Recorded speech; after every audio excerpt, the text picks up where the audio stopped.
Welcome back to another video. Today we're going to be talking about build path. A build path is basically going to be a collection of resources that can be referenced to your application. So to access it, we need to right click the project name, go down to build path, and then select configure build path.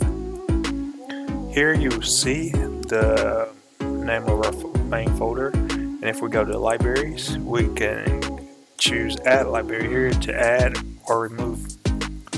So let's look at one on a server.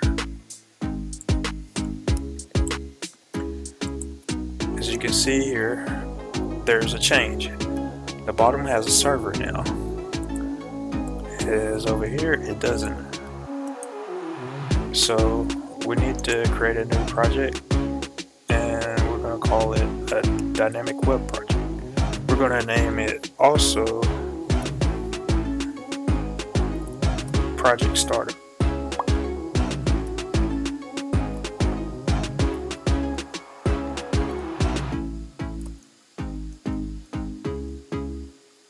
Okay, once we have it named, we're going to go ahead and click next.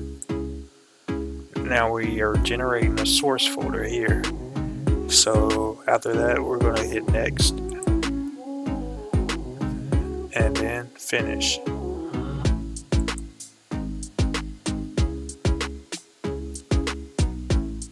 And if we open up our file, we'll see all the folders we'll need to in order to build an actual web package built for the server. The web content will be basically where your JSPs will be stored, but let's talk about where the build path. So we will still go to build path and then configure build path. Okay, now we might see a different settings in our. Now we can see a little bit different settings to what we were seeing earlier.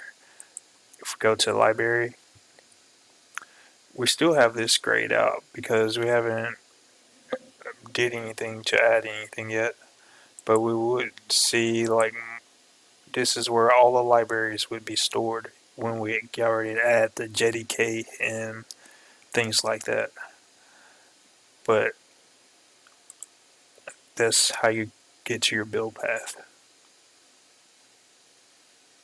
Thanks for watching. If you liked the video, please leave a like and don't forget to subscribe.